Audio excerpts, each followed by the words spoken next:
Hello and welcome to the Valorant League Div 2 playoff games between Eclipse, Lunar, and Gallus. We've got a fantastic showing today with two really big group performing teams here. I believe we've got Eclipse Lunar who went 7-0 in their group, going 15 maps in total, only losing one.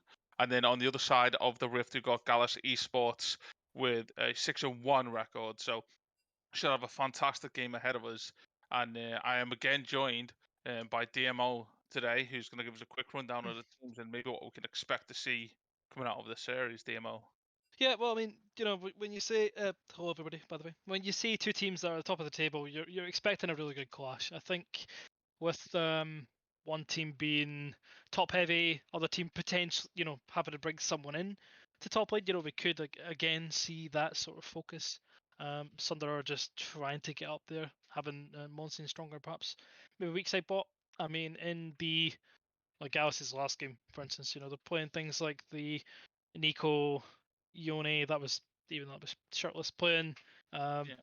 Jinx Time Kench bot lane, it's like the support stuff, and then they have the Hecarim. The Hecarim in solo queue as well for Troz has been pretty good. 11 games, 91% win rate, very very strong. I think that is something that potentially we could see coming out. I believe they lose bans. I think there was something I seen about bans in competitive rulings. Yes, so I think that was this morning. Gallus will lose their first 3 bans in their first game versus Eclipse Lunar due to late lineup. So that could potentially hurt them. So especially they're for playing with around not their main top laner, right? So we Yeah. could potentially see a slightly weaker side out of them as well, and that's not really what you need when you're coming against an undefeated team with a good experienced players on the roster as well, right? Out of Eclipse Lunar. Yeah, and I think I'm not sure how good this will be. I mean, I'm grumpy, not myself. The player has. It looks like a support player. I don't know if this is the intended swap. I don't know if there could be any shenanigans going on, but potentially could just see Enchanter's top. That could be something. Potentially maybe like an Ornn as well. Just a tank, something supportive. Maybe something that could soak up enough pressure so that they couldn't punish the top side of the map. We'll wait and see. I think potentially. I mean, I think because they're on blue side, it benefits them a little bit. But I think when you've got certain picks, that could potentially be really. I mean, I don't think they'll take away things like Strongest Leona, Lycon's Akali. Just trying to think of what else they could potentially take away. I mean, for top lane, you could go towards potentially a Tryndamere. Just something that stops that split push pressure. Yeah. But we'll have to wait and see what they prioritise. On Monday, we've seen a weak side Tom Kench holding his own pretty strong against the GP in our Div 3 playoffs, and I think we could see something similar here, especially if Grumpy is a renowned support player more than a top laner. He's probably got some Kench experience. No, it's Sejuani first pick. This could be Sedge top though. Yeah, I actually genuinely do think it is.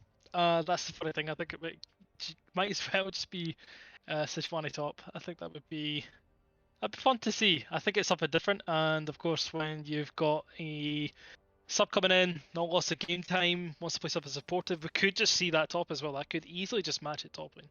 We do see Trundle go over to the other side though, and this is a champion that takes minimal effort to pull off and is pretty good to get through things like Sejuani and these tanks with heavy CC. It's funny seeing an Ashe. Out of all the AD carries in the meta that are popping up, things like Zeri. I've seen Xayah a little bit more. Of course, it's based on what the teams are preferring to play. Just when I think of AD carries, I just think of the strongest is generally what's picked most of the time, and Ashe wouldn't be one of the ones I think of. From what I've heard, Lunar Eclipse are actually are a bit more topside heavy in the way that they like to play around their team. So having a utility ADC makes sense. So first picking something that's a bit safer in lane maybe would have been a better option rather than going for Ashe. It's quite vulnerable to Zyra Khan. I mean they did pair it with the Zyra in their last series against Base Department. So potentially there could be an Ashe Zyra lane, and it could be good against the Rakan. It's something that could lock him down. You could peel back with as well. trying to slow this team down. It's going to be the Morgana instead. So again, it will be a passive bot lane, just looking to be utility in the mid game, potentially the slows, the arrows, and the bindings coming out if they manage to get vision control. So it's a strong start, and the Nico was picked in the last series for Yeah. Gallus Esports. So taking that away, they don't want that. They're just coming out, just We've going to got ban a away. very, so Torment. far, a trio of very easy to play standard champions coming out of Eclipse Lunar, and I'm quite liking how it's shaping up. Sure, it's not going to look flashy or intuitive or the most exciting gameplay that we've ever seen on the channel, but you can expect very clear-cut decision making from things like Ash ult into Morgana Q bind. Like, they have good engage and counter engage tools. They've got good pick already, and obviously that big Trundle front line. Yeah, and okay, I'm interested to see how the quad ban, I guess. I think that could be a potential against the Trundle if it's top, because cutting the healing through the queue. And there we go, the Trinity does something they couldn't ban away in the first round. Yeah. The first phase of bans, but going to be I coming think out here. they could also just be a bit limited on what to ban. They don't really have any mid laners that they're terrified of, maybe, and they were scared of the Hecarim pick, maybe trying to getting through and killing that Ashe. So maybe Kled is another option for Hecarim, so that's why they tried to ban up the Kled there. Yeah, and I was going to bring up the Ari, the fact that he's 3-0 on it this season, 100% win rate. That's Tabasoki didn't manage to play it in the last series, as far as I'm aware. But yeah, Oh, it's taking volley. away. Oh Okay, so no, you want to talk about spanners in the West? Volleyball likes to cause a ruckus. and I don't imagine could it be a Pike mid, a Sejuani mid? The spicier We've things got to have see been some picked, AP but here, right? I mean, I'm holding my breath on this one. Holding my breath. I don't know if this is going to be potentially picked. I'd like to see a Corki or a Victor here. So Something the to big stand behind this volley versus Sejuani, okay. Iron mid. Right. Okay. Is it though? Well, I mean, Volibear Sejuani would not be my go-tos for mid lane out of the three. Know what I've heard, in fairness. But hey, a Uh, curveball is something that we do like to see. so I mean, you're picking more. You're not really picking more CC, are you? Because it is only Iron. But I think the pick potential, of course, is in the Gallico. There's so much CC on these two teams. Oh, okay. I was gonna say there's so much Lee CC. Sin. That could have been. I was gonna say if Gallia was gonna come through, but where on earth would he go? Hmm. Considering you've got Ari already. I'm Least I think And Lee Sin's Morgana. the best champ in the game. I'm a lover of the man. But I don't know if he's the right pick here. Well, they've already prepped. They picked the Trundle early to counter the Sejuani no matter where it was going. Yeah. So they've got that in mind. They've chosen the Lee Sin to try and just be proactive early around these lanes that have a lot of CC to allow Lee to potentially just snowball the game. He could be 5 or 6-0 quite early on in this game if the laners aren't prepared to ward early and respect the amount of CC that's going to be coming out. I think, honestly, Gallus, I don't think they'll be too unhappy with the draft. I think the mid lane pick is interesting. It's just your Yeah. damage is just Xayah. If Xayah Yeah, is but ever CC'd by something, which they have a lot of, even if she's pillared, that could be a big go button for Eclipse. if Gallus So make it to the 30-minute mark, if this Zaya gets 4, maybe even 5 items, who yeah, on the opposite side, who on Eclipse Lane is going to get through to the Zaya? no, nobody. And then Not even if unless they you're do, flash she's kicking, got her ult. Yeah, yeah, that's the So thing. I think again, it's a phrase that we say a lot. There's a clock on the game kind of thing. There is still late game options for um Eclipse Luna, with like Trundle split push is nothing to shake your head at. No, definitely. Eventually, Volibear's terrifying tower dive becomes less terrifying, especially when the towers don't exist as much anymore. Your Morgana Darkbind, along with her Tormented, whatever it's called, can with her ultimate can really stop those engages that you might see from Sejuani, Rakan, Volibear as well. So we could see a lot of big team fighting from both teams, I think, and I'm quite excited.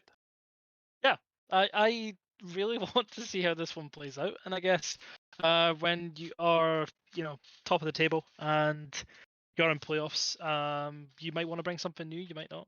Yeah, This I isn't what mean, I expected. I think yeah, on the basis of a passive bot lane with a carry top, I think Trundle sort of fits the bill in that regard, especially against something like a Sejuani, naturally counters it. yeah.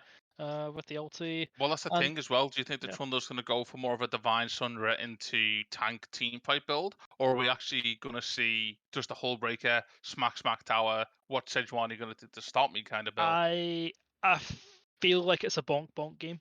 I don't know if it's going to be Divine Sunderer. I think Blade could be the potential first item as well, Yeah. just for the healing and the laning phase. I think maybe Sheen into Blade. I don't know. We'll see. It We'll could see. well be a But Sunderer rush. speculation aside, you can see on your screens right now that the draft is brought to you by Pro Drafts, which is a Pro Comps, sorry, which is a sponsor of VL this season. It's something that I started using before VL actually became sponsored by them, funnily enough. And it does offer a lot of information about how team comps should play, what kind of things you should look for when playing in certain team comps, or what you should be looking to avoid when playing in certain team comps, such as getting early picks or avoiding sieging because you don't have much wave clear, things like that. So for new teams starting out or coaches that maybe have had to do a makeshift draft, I actually think that ProComps is a really good tool to use, and Yeah, it gives a definitely. lot of stats on what kind of attributes your team do offer. So you can see in front of you right now, both teams lacking a lot of siege, and we've got a lot of protect coming out of Gallus Esports, which we've already covered. But obviously, there's more pick potential with the Ari, Lee and Ash coming out of Eclipse Lunar. So I think we covered it well, and ProComp seems to agree with us. So well done to us on that one, I guess. Yeah, I mean, I think sometimes it can be a bit clearer in terms of if you're ever forgetting something, the warnings coming up there, you can see on your screen, like Lee Sin's counter Sejuani. I Yeah. don't think Lee Sin counter Sejuani. I don't really know in what way does he counter Sage. But yeah, I guess I don't know. Morgana counting Rakan, I feel like is a more obvious one.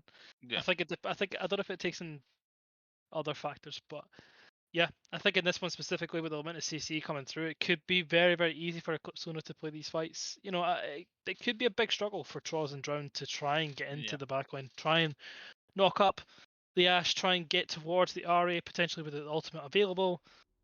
It could be a struggle. We'll have to see. Yeah. It's I one mean, that we did also yeah discuss whether they'd be able to get through to the Zaya towards like game. And it could be difficult, but I mean, Ari can charm away some of the front line. And if you put the Black Shield on the Lee Sin, I trust that the Ash's positioning is going to be good enough. Lee Sin can use that Black Shield to get through some of that CC and maybe get through to the Zaya. So, like, the yeah. options are there. It's just going to be a very very weighted game for Sunderer in how he can pull off this Lee Sin in the mid to late game where it becomes hmm harder to do so, especially against a team with some experience like a Div 2 playoff team. Yeah, and I think for both teams to be so strong, and you're obviously one game off that perfect record, and then you're up against the strongest team in the other division. I think it has. I mean, since casting the past few weeks quite consistently, you get more hyped, and you're thinking, okay, this is going to be an absolute battle, and it turns out to be. It's not. It can also depend on the strengths of the two divisions as well. So I really do hope that it is going to be a banger series, regardless of who's playing. Yep. Subbing out or having it fill different positions. And yeah, we just hope and pray.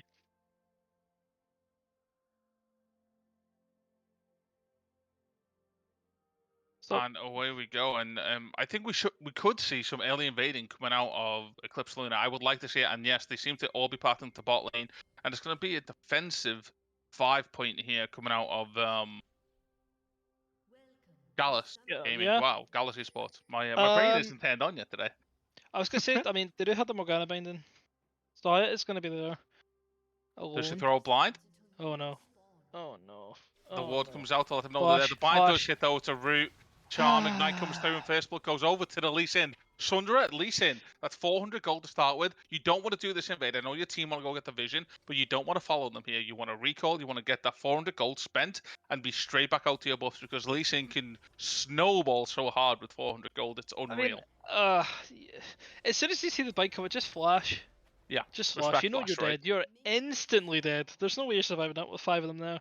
But yeah, I guess in the other regard is saving the summoners means you're not susceptible before level 6. We don't see the sweeper available just yet for Volibear. I presume that will come through, clear the ward. yeah, move on. They know where he's starting anyway. I think it's going to be a lethal. I mean, if it is a lethality Zaya though, it's going to be. I wonder if it's going to be more detrimental in the late game. Considering lethality Zaya, it's really good amongst other damage carries on our team, but if you need to be like the hard carry, I think you maybe want to have some crit. the most of it, the most amount of damage possible, right? Not just a bit of poking and you play off your E. It could be a rough one. It could be rough. We'll see what the build's going to be. I presume with Aerie though that it should be lethality. So we did see the longsword first back by from the Lee Sin, which again, like I said, was pretty expected, but it means that he clears this camps just even quick now. Look, Volley's only just cleared his Raptors, and Lee Sin's already about to hit his third camp, and he should skip the Wolves here, look at Blue, maybe go up and then gank bot lane. They already have the control ward down as well, so we could see early gank pressure bot lane with that Morgana bind as well. We could see another dead Rakan pretty quickly, but we do see an engage coming in, the Rakan W, and we switch straight to top lane for the thwack fight, and Trundle showing that aggressive basic attack with his bite, and early flash from Sedge, it's not going to be enough because Trundle flashes straight after. It's just too easy. You've got to flash sooner, or don't flash at all, right? That's the trouble. You're picking the Sejuani, and it feels very obvious with how quickly they just countered that with the Trundle. They stick it top lane, and we're gonna get the bot lane gank. Early gank from the Lee Sin comes in. The Q hits, the Morgana bind, max range hits as well. Rakan comes through, but it's not going to be enough as the Ashe perma-slow is hitting. Stronger actually gets the kill on this one, which isn't really ideal, but it was enough to leave this Rakan alone, and Zaya being denied both flash, heal, and more XP and gold early on. Yeah, and this is what we needed to see. Yeah, it was a good flash though. It did avoid the Lee Sin damage. I mean, I know you can flash it. When he takes the animation of the Q, you can avoid the damage. But yeah, unfortunately, still lose both the summoners and goes down as well. A 0-2 start in the first 3 minutes. Plus and Trundle starts to fight here, but Volley is coming in, and he's already been locked up. Trundle doesn't have flash either, so he is going to fall here. Dead. It's whether Sejuani's just going to take it. Yes, he will make sure that... No, Volley gets the kill. The E comes through. Max range E comes through, and the kill goes over to Troz. Pretty interesting there. Yeah, I mean, they do get more gold overall. Perhaps, the kill could have been... over to Grumpy. Lee Sin is back in bot lane again already. Zaya has no summoners. Bind and hits. They should give this one over to the Ashe. And yeah, that's all she wrote for this one. Flash of the Mastery. Yeah, that's just... like, how easy does that feel? Like, you're a Zaya without any summoners just going for a ward yourself? Don't do that. As an ADC player, one thing I've learned from our Diamond support coach is you're an ADC, don't go near the dark area. And that's when I've got summoners up. Yeah, I just think it's, that's just a bit of tilt perhaps after the first death, but yeah, followed by 2 more. 0-3 bot lane is kind of rough to look at. Trundle again, look for the early fight. You cannot trade with Trundle in this W. That's something that any experienced top laner will let you know. Sure, you get the stun stacks off on your E, but Binding coming through again. The Zaya is in a rough spot. The Rakan shield will do enough, and he looks to re-engage, but Black Shield comes out very quickly. And Ashe is kind of low though, so I can see why there's some aggression coming out of this bot lane. Yeah, it's good, but you pretty much level 2 Zaya, and just a heat-seeking Morgana bot right now. Just tanking every single Q. You gotta try and dodge a bit. Otherwise this game is just gonna get worse and worse. And Lee Sin could easily come down again, and once he's cleared the Krugs, he can come down to bot side. His Gromp is up. He'll come back down to bot side, look for another gank down there. I think mid lane doing pretty well to keep up with CS. Not getting shoved in, not getting put under tower. Has already backed him. I expected that to go worse, yeah. Yeah, both mids use TP. Pretty comfortable in there. But then again, you don't really have to do anything in Jirai right now. You already have a very strong bot lane and a very strong top lane. Lee Sin is on his way top lane. Sejuani flash is not up yet, so Grumpy is going to get caught out here. Trundle trades pretty well, and the pillar will stop any kind of escape chance, but Sedge tries to turn for good damage. Yep. And gets the kill, actually. That's overstaying by the Trundle. And she could live from this, but the Wardhog coming through from Lee Sin. Playing in the minions, though. He's not tanky enough for this. And he just about gets the kill, though. If that W went off, I actually think that Grumpy could have turned it around and got two for free there. But it's a 1-for-1 on the day. And it does give them dragon pressure as well, knowing that the Lee Sin is top. Oh, yeah, that is... I don't know. I mean, he was tanking the minions. I think he could have potentially backed off and just maybe let him Sutter finish off. But yeah, it's able to trade 1-for-1 in that situation. Very well done, to be honest. Yeah. Yeah, you don't have any flash. You don't have an E flash, so yeah, it's not too bad. I think mid lane now getting shoved in. I think once the Lost Chapter comes Oh, the through, charm we'll comes see through, the Q to charm. follow, and ult will be enough. No, Oh. it's not enough. Ivan Ooh. living on the skin of his teeth there. Under the tower, Daisy there for protection. Lee Sin's going to try to get the Q over the wall. I think it likely will not be in time, and Ivan does get out pretty Yeah. safely in the mid lane. I mean, yeah, Although that the camera was wasn't watching that. yeah, ton of damage. I think the fact that Lee Sin has a big lead though is gonna be really nice going into the mid game. Yeah. Okay, maybe a lot of potential. Sejuani's trading well here. Ari's low enough on mana to pull this in, but yeah, Volley knows better. That's a very fair Lee Sin. And we need to see a bit more patience coming out of Gallus Esports, in my opinion. They're already behind. You don't want to get fairly behind from this team that have that pick potential. Just kind of stop the bleed, let yourselves come into it, and then group up as a team. That's what you've drafted, so that's what you need to play for. Yeah, and I think right now, I was gonna say the fortunate thing there was Lee Sin hadn't actually backed and spent the over 2,000 gold I did have. So Yeah. wasn't gonna go for any like flashy kicks or anything like that. Maybe could have, but yeah. So just on the long side, Volibear hasn't Like going actually over to backed and Ivan spent too. gold. I mean, Volibear's on over 2,000 gold as well, so really needs to back second round of camps, especially red and blue buff are up. And Aggressive trade coming in from top lane again. Trundle pops his ult, as does Sejuani, but the pillar really making it awkward to Sej get out of here. And the dear. trade's going to keep going through. The bike goes through as well to get the health back, and Trundle wins that one outright. That could have been a lot closer, but both flashes went together on the top side. And Rakan looking to do something spicy, maybe around the Swift Herald, but Vision is there for Eclipse Lunar. Yeah, and I think with the build only being the double crystal with the cloth armor, it wasn't the bramble vest that we see now. Just makes trades for Trundle all the more easy. You have the healing reduction until now. I think potentially trades could go a bit Rakan easier, flashed W to get in on the run. Trundle, but it's done the tower. And Volley uses the ult to turn the tower off, and they will get the trade kill. Lee Sin is here, though, and the pillar He's stuck. perfectly placed. Volibear's tanking out the entire time, and the Lee Sin waits on the skew to get the full damage, and he does do it. Rakan's probably going to fall here as well. Red will get the increased slow. Just see a follow-up tower dive on the bot lane. They get a kill down there as well. Double kill does come through in the Lee Sin for top. Xayah falls in the bot lane. It's 3 across the map. What a cross-map play from Eclipse Lunar. Yeah, I mean, it was a nice try. Drown just trying to feel like he could try and get something top lane. Try and maybe get Grumpy a bit of free time to just farm up. See, again, the mid lane shove, now that the Lost Chapter's coming through, it's just going to be much harder for Ivern to keep up with the tempo in mid. And yeah, as soon as they see the Rakan top, they go for the bot lane dive, which makes complete sense. They pull it off pretty well. They do ban 3 level summoners. 5 But into an Ash Morgana. If you leave, yeah. she's going to die. Or you needs to, or Yao, sorry, needs to just completely leave that tower and let any minions crash into it and die. Like, I'm sorry, I know you're the only carry for the team and you really want to get golden XP, but you've been left alone. You can't stand up to Ash Morgana. You're just going to get picked. Yeah. And we did see more pressure coming through. More and more from this team across the board. Trundle getting soul kills, Lee Sin turning up at the right time, bot getting the 2v2s. It just, you're trying to look for an area where you think, okay, well, Gallus could play around this right now. They don't have that right now. They don't have anywhere where they can just play around and go to. It is 4,000 gold down at 9 minutes. It's a lot of gold to give up early. And Trundle look to press some plates again here and just avoid fighting the Sejuani entirely. He will get the plate gold back off. Does get stunned by the E, but nothing too exciting. Yeah, he doesn't care. That's the thing. He doesn't really care. He's like, okay, Yeah. well, okay, I'm gonna die a few times early, but you're never gonna be able to beat me 1v1. No matter how tanky you get, I'm just gonna get more shred. It's gonna become easier for me to kill you. And then when I got my Lee Sin around, who I'm surprised hasn't actually. I don't know if he's got. I don't think See he's some got more aggressive Herald. trades. You can't fight the Trundle in his W. I know you want to get your stun off, but like just back out the W and then trade him. But is she Rift being placed in the bot lane? Yeah, I was gonna say I'm surprised he didn't put that top. That's the thing I was thinking about. I was like, has he done Herald? And yes, he has. Okay, where is he? I imagine this is for just dragon pressure to free it up and make sure they get one on the board. Looking to close this one out early.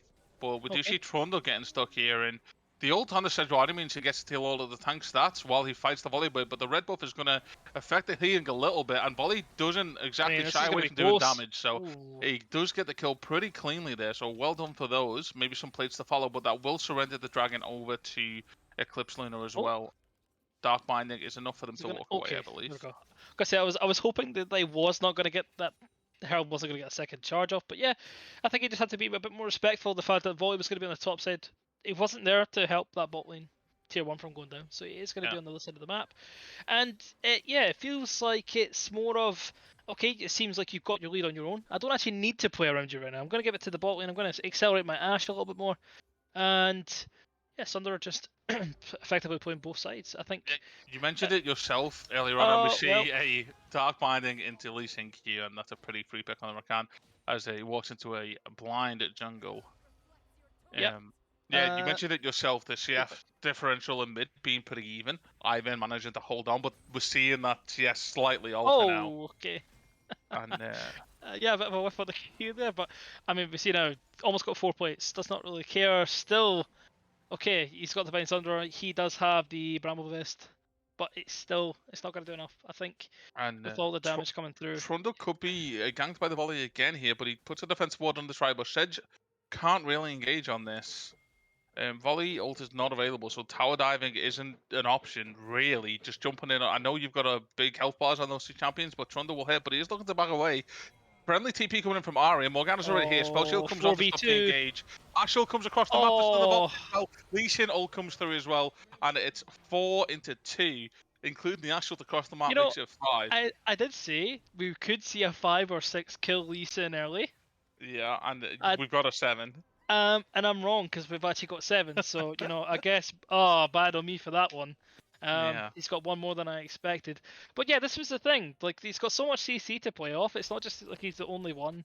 They're not respecting it. They go for the dive there, but then they have the TPs available. They got the resources to send to stop that. Pick up the kills freely. Tower falling now too. And 7k gold.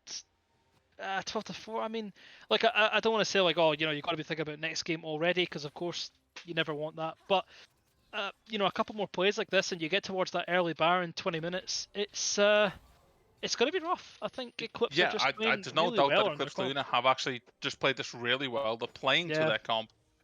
Sundra has been all over the map. Like enemy top side jungle, enemy bot side jungle, the early ganks in bot lane, the early ganks in top lane, like the counter ganks against the Volibear. Like Sundra's been everywhere right now. And if I was to say there's an MVP for this particular game already, it's definitely Sundra. And KD notwithstanding, right? Like he's just been where he needed to be.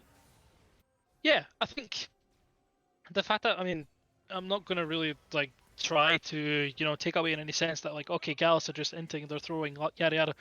I just think, regardless of their performance, it's been played really well. The Eclipse have understood every single thing. Oh, it's an aggressive ultra charm from Ari, but she misses the Q follow-up. And she gets the Ivan flash, but he will live, and Daisy will come out to clear the wave. Yeah, but they're just playing their comp really well. Another aggressive trade coming in, and Rakan coming in with the flash ult charm, hits 2 of them, but Volibear doesn't have enough damage, and they're just going to burn everything they have, flash back out, and leave. Ivan's on the backside, but it looks like he's going to be the one picked. Daisy getting a couple of autos off and may get the knock-up, which he will onto Ari. Volibear goes back in, and the ult's through now. Lee Sin doesn't have a way out. He manages to ward hop over to the Ari, but he's going to die. He's got his Xayah is in the fight now as well, getting a lot of feathers through. It's another kill going over to Xayah, so it's 2 on the Xayah, 1 coming through for Morgana back onto the Rakan. So on the day, it's kind of worth, but they will lose tier 2 top as well. He's went airy, but he's going crit. So I feel like you just lose a lot of damage with that. Just not going to. Maybe he thought about it. I guess before the game, maybe it's like a preset thing where it's like, oh, it's automatically just went onto area because it's lethality, but it's like, oh wait, actually, I need to go crit this game. So it will hurt for a little bit longer.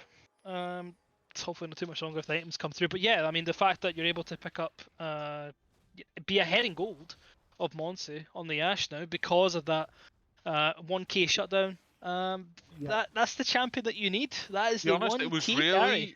It was really well played from Gallus Esports. They went in, they realized it wasn't the right time. They went straight back out and they hung around and then they seen their opportunities to re-engage and they took it. And that's the kind of play that you need. You need to the pick potential that is on Eclipse Lunar is pick potential. Once they're grouped like they were, that's where you can fight. You have all these big health stat champions on your team. You have all the AoE CC and your Rakans, your Sejuani, even Daisies. And I've been trying to be picked off here, but Volley's there to pull them out, and they aren't going to live. Yeah, see, the Daisy knockup, it's huge, and this is what you want, those small area fights where Zai can sit at the back and pick up the kills. And that's why they still have a chance in this game, because the game plan was everybody stand in front of Zai as Zai kills everyone. They've only got to really worry about this Trundle who is making mincemeat and thinks that Boar's on the menu tonight, half HP in Sejuani, with just the use of an ult on a couple Well, of autos. I think as well that I feel like he wants the Hydra to try and be able to shove a little bit quicker. I thought Blade would come out. I thought that'd be a little bit more effective. I think so too, but I think he's really trying to pull away from the 5v5 potential that Gallus is supposed to maybe looking to present, and, Yeah, and that's why I timeout will thought help he him would. push more, right? Yeah, that's why I thought he would go Blade, because he could just sit sideline. You know, I'm not expecting Hullbreaker to come through. I mean, it could have been bought, but I'm glad he's not got it. I think Sunderer, Blade, Hydra is a much better 3-item core. Maybe would you even go Black Cleaver? Don't think so, not with the ulti. But yeah, I thought Blade would be pretty good. Just because you can heal up on the wave as well. You know, the Vamp Yeah, Scepter would do a lot on its own just to heal up on true. the wave. You'd be low on mana, but yeah, the healing Okay, would and the Rift Herald's be been off. started. Hawkshot will go from Ash to try and see what's coming over. It's just the 3 members of Gallus Esports with a TP to follow, so that will be the Sejuani coming from base with TP. Counter TP coming in from the Trundle. He's going to be in front of both teams here. Rakan straight in, trying to Oh, pop the Trundle immediately to go follow up, but Rakan gets popped immediately by the Ari. Ari will be a lot of return damage. killed here. Eventually, she does go down, but in the trade for the volley bear. And we see a 3 versus 4 matchup here. You're in the wrong Oh, place, Morgana. Further back for you. We're down to a 3v3, and the damage just isn't there for these big team fights. oh. We are going to see a re-engage coming through. Ivan has tried to tank up with Z, but it's not enough. Ari does still have enough damage if you give it time for those CDs, and that's what happened. Yeah, I thought that was going to be a lot closer. I think just you can start to see how the team fights are going to work Yeah. for Gallus. They're going to get the shielding, they're going to get the healing coming through. They've got lots of CC, lots of engage, big front line, but unfortunately, the goal deficit of being 7k and the fact that Trundle now has 2 items as well, this is going to be really See an engage under the tower now, but Trundle doesn't really care about towers at this point in the game. He's just going to smack away. And it was focusing Ari in the end anyway, but his attack speed gets a bit ridiculous when he's in his W, and you have to be aware of that when team fighting, not just in the side lanes. Yeah, I mean, I don't actually know if he's. I'm going to check if he's maxed in a second. So he's maxed it second. He has to max it first. He's maxed Q first into W. So once he's got that level 13, next level he'll have both those abilities ready to go, full attack speed and few. Another attempt full being bite made damage. on the Rift Herald here. Ivan being the one who's been left to deal with this Trundle, and are they going to give the Rift Herald up in an attempt to kill the Trundle and stop the split push damage? It looks like that's the case. There's 3 pathing towards bot side. Trundle's aware that nobody's contesting Rift though, so good team communication coming through from Eclipse Lunar to think, you know what, Trundle, you probably need to back off because there's nobody contesting this Rift Herald. So instead they get the Rift for free, and Trundle just leaves. Yeah, I mean lower mana as well, so it made even more sense to just back off there. You're not going to be able to split for very long. Not going to be taking extended trades either. But yeah, I think the next fight, potentially around this Baron, could be. How big are your balls right now if you're on Eclipse Lunar? Are you looking to do an early Baron on spawn? Do you want to I force think the so. fight? I think so. I think they can. I mean, they've got, as long as they get the vision control for it, they've got a ton of CC. But this could be a potential Ari engage. is going to be picked here though. Ah. Charm comes out to follow. Oh. Lee Sin's there for the cube, but Ari follow-up misses, and Asho Oh. comes through as well. So much Rakan tries to CC. re-engage, but there's no way out for him now. He accepts his fate, doesn't even try to move anymore. Vision's going to be clear. Trundle's bottom And doesn't have Baron. TP, but it doesn't matter anymore because they've already got the numbers advantage gifted to them by this failed attempted pick on Ari. Sejuani stops the Lee Sin engage, but it's the flash E to try and get onto the Saya. And it's not going to be enough for Q misses as well. Stun comes through. Bit of an over attempt from the Lee Sin here, getting a bit too big for his britches. And Sejuani's Trundle for a decade. Trundle, meanwhile, saying, oh, you've left Ivan to fight me? Well, I don't care about Daisy. Cupcakes are nice. I'll kill you both and take the tower to boot.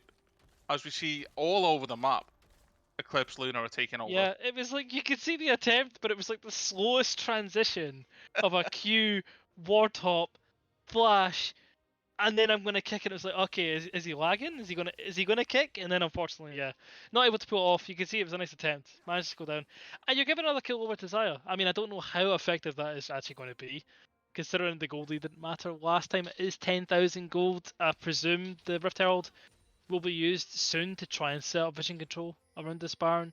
Just shove that in a lane. But if we look at where that gold is, though, a lot of the gold in fact, most of the gold if you look at Eclipse Lunar is on the Trundle, who is sitting Yeah. in the sideline, whereas most of the gold for Gallus Esports is on the Xayah, who will be team fighting. So yes, there's a goal differential, and that's evident in item disparity. But if the goal's not there for the team fight, then things could just go a little bit too far Yeah, for I mean, either team. Yeah.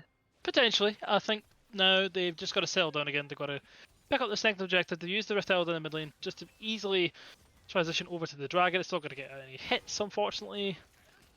But yeah, they're actually no, they're not even looking for the Dragon. So the Herald's been Well, down, but they're looking for. bounty goals available. They should see the sweeper on the Sejuani, and Oh. Champ comes through. They didn't react to it, but all of the CC's been blown on Sedge. Just thank you now. All Oh, follows it's a lot of through. damage on Ari. Shield comes down as well, but the TP is coming behind. Are they committing to the engage? They are. Rakan dies immediately to Ari though. Xayah will eventually chunk through this Trundle, but he will live because of his ult. Trundle does fall to the Xayah as it comes through. Lee Sin easily getting a kill on Ivan as well. They're trying to back away, but Ari ults over the wall. Sejuani trying to find a way out to ward up on Lee Sin. The blast going kicking Lee Sin to the side. But Xayah is going to be in Q range here, but she gets picked immediately. Volibear getting the kill on that one though, and it's actually 2 for 2 on the day. Yeah, I think they're going to give up the Dragon, but it's just not going to be their concern. The fact that they're picking up more gold onto their Xayah is all they're going to care about at this point. It's like, okay, shut down how gold over big the can Xayah get? Yeah. How big can she get? How long can we wait for this champion to just fully be online so we just win the game? And we're starting to see it more and more. From the early 1,000 gold to the last Baron fight to now we get the Dragon fight picking up another kill there. It's starting to come through. I mean, Lee Sin once he gets his Death Dance, he'll be much tougher to kill for. Xayah, I think the Hullbreaker now being built for Trundle rather than the Blade of the Ruined King. I think I feel like it should have just been first item, but yeah, it may be going to be in a side lane now. Otherwise, you are not going to be utilizing that item at all. The stats are purely based off you being in a side lane. I would have wanted to see the Hullbreaker sooner, or not see the Hullbreaker at all. Yeah. Even if you bring it in before the Titanic, right? I mean, you see Trundle looking to engage, but Deja will delay this fight out. Rakan is sprinting towards the spot lane. The W, of course, speeding Trundle up. And the pillar will come in soon. But no, Deja knockup stops it. Yeah, it's just like ring around the rosy. Not able to actually lock him down. Does have the flash, but not going to use it. And yeah, I wonder if they were going to go for Baron, but no. Grumpy picking up the Volibear in mid lane, and they're going to try follow through with the Morgana Darkmine, but it doesn't make it quite through. E will be enough to slow it down, and we see the broken stopwatch coming in. We're going to see Zonya's actually item 2 or 3 coming out for the Volibear, probably 2. Interesting. Yeah, that's. I mean, if you're going to be in a position to Zonya's, I presume you're going to die from the CC after, but maybe there could be something. I don't hate it. If Volibear jumps in, he's scary and you need to deal with him. Lee Sin ult is a good way to get a Volibear off your backline, and if you Zonya's, he can't. So maybe that's what he's trying to think about with the Zonya's second. But we do see an engage coming in to contest this Baron as well. So Sejuani stepping up immediately saying, I am tanky enough to take this damage now. Throw it at me. I don't really care. Rakan clearing out the vision. And Esports Lunar for the first time conceding some ground. But on the other side of the rift, of course, taking it back. And Inhib will fall. Sejuani will come through though. And looking to get something out of nothing here. And it's not going to be enough. They can't commit to the fight. Ari's too mobile. Like, Lee Sin's too mobile. Sejuani looks for the attempt, but Darkbind comes through. Charm lands, but Morgana can't move because of the Darkbind, so the Charm doesn't do too much there. Plenty of CC coming through, but there's no actual damage hit in the Sejuani, and eventually Eclipse Lunar are going to have to reset. Xayah has been sent to deal with the bot wave, so nobody can hit this Baron anyway. Yeah, I was going to say, I'm surprised they didn't try to take that fight, considering their damage dealer is the only one that should be there, is in the bot lane, trying to deal with Trundle. But yeah, going to be able to wave clear this one out. I think the fact that you're able to pick up these resources in the side lane now, pick up these waves, or especially this next wave that's crashing in right now, it's just going to get more gold over. I mean, 11.2 thousand gold for Xayah, only 900 down from the Trundle, who's going to be in the side lane. Xayah is going to be massive. 3 items now, going to go towards that IE, I presume, 4th. That could be huge. I'm actually, you know what, I never even spoke about this, but I'm surprised he has heal over cleanse. That is one thing that's surprising. I never even clicked with that. I'm thinking, oh wait, he doesn't have QSS, wait, he doesn't have coins at all. So, you know, as that extra summoner, so if he is ever caught without R or just in a Trundle again, going to make an attempt on the event. All comes through straight away. The bite does so much damage. The flash is not going to be enough because the pillar's there to slow you, and the slow on that is pretty bad. At least to collect that's 300 gold down. So thank you, Mr. Trundle, for my contributions. Zai's up to 244 CS now as well. Yeah, I think Yuo's just trying to do as much as he can. Trying to do as much. The siege attempt coming out towards the mid lane. If we go back to pro comps that we discussed earlier on, though, and both teams lacking with the ability to siege. Wave clear is not great on either side. So this isn't really what they want to do. They should be looking at just getting top side vision and looking at Baron, maybe. What do you think? They should have been looking at Baron a long time ago. I think the fact that they're trying to siege without it, potentially they're just trying to play for this next dragon now that's in a minute's time. They're just shoving the waves, make sure bot lane gets shoved in, someone has to deal with that, and then they go for dragon, potential reset, then go for Baron. I think that could be the play they're thinking. But I just feel like, 27 minutes into the game, Baron's been up for, almost 7. I think they could have played around that with the amount of CC they have. And I think Cloudsoul's actually kind of saving grace here for Gallus Esports as well, because they don't lose too much by giving away a Cloud Soul. It's not like it's a mountain or an ocean, or even an Infernal, where things would get a bit difficult in teamfight stats. Yeah. To make up for the deficit. But Trundle is just being CC'd and CC'd, and eventually he will be beaten down. Actually comes through to stop the Ivan. He's still alive, he tries to flash away, and eventually he does fall. But no play. So the Ashel to try to save the Trundle was, for me, not the right play. Even if you stun one and he kills one, he probably still dies to the other 2. There's 3 people top. Yeah. Ashel the other 2. Oh, okay. Yeah, of course, potentially we could see 5 versus 4 here. It looks like they're going to try and run for the dragon. Yeah. This dragon's actually huge for Gallus, and not because it denies the Cloud Soul, but because it stops the Elder spawning on the Rift, right? And we're going to see some W poke coming through. Dark Bandit hits, but again, lands on S12. It's a really big target to miss. And pretty easy pickup by Gallus Esports there to take Cloud Dragon, as their base is being beaten down by supers. Yeah, I think... TP! It's TP! They're going to strike stop backs. Trundle's TP into the base. Okay, is this the way they're actually going to have to end the game? Archie's actually going to stop 2 of them. They're not going to be able to get back in time. Trundle's just going to end the game. He's actually just going to end the game. After all the domination... Devastating. After how well they were playing throughout the whole game, to end the game like that, it just feels so unjust. You're like, wow. I feel robbed. They had to backdoor, like, with the humongous lead they had. I think it was like 12,000 gold at one point. It just... I mean, I think they were just playing with their food for far too long. Yeah, I do feel robbed, though. Man, we were getting to the cusp. We were just... Zaya was ready. Oh. Yeah. And Eclipse Lunar 2 go up 1-0. Yeah. Slightly robbed in that one. I think could definitely have gone the other way. I think they got that pick onto Trundle in the side lane. They got the dragon. There was a moment where you're thinking, okay, hang on, if they be sit there, set out bot lane, go for the Baron, they could 5v5. But then, TP come through. The wave unfortunately was not set up. I thought potentially you could see Sejuani clearing out the bot wave and then going to TP, but just they wanted to skew the dragon. And in the end, it cost them the game. I don't think they needed to commit 5. Potentially not. But I think, once a call's been made, they're all just following it. They're potentially tunneling on it. And that's just what we've seen. And Eclipse Lunar take a 1. I expected them throughout that game to take a 1-0 lead, but just not that way. Yeah. I feel like we were watching a Rocky movie, and the entire time the Zaya was training, and then as soon as we get up to the big fight at the end, after the hour and a half of watching the training, the movie ended, and it just felt so bad because we were ready to finally see. Why did the stream freeze? Why is it frozen? No, internet's gone down. We never get to see the end of it. Yeah, exactly right. So a bit upsetting. We'll see. We'll see if we are gonna jump into a quick break though while the players get a rest on. And we'll be back in 5 to 10 minutes at most. And we will be hopefully getting an equally exciting, but with a conclusive fight at the end, Game 2, coming out of Gallus Esports and Eclipse Lunar.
Hello and welcome back to the Valence League Division 2 Winners Round 1 playoff game between Eclipse, Lunar and Gallus Esports.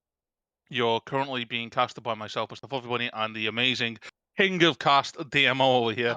He's got more casting experience than the entire of the LCS combined. Well, my fourth day in a row. It feels like that. Yeah. So getting into this one, I mean, it feels like it was just they deserved to win. Don't get me wrong. They did deserve to win, just not in that fashion. It was almost like it was desperate for no reason, you know? It's like, oh, we can't backdoor. We're going to take the win. But it was like they deserved to win so much more. They deserved to take the Cloud Soul, then get the Baron, win a team fight, and then win. It was like, oh, what a performance, you know? It wasn't deserving of a backdoor, you know? Felt a bit cheap.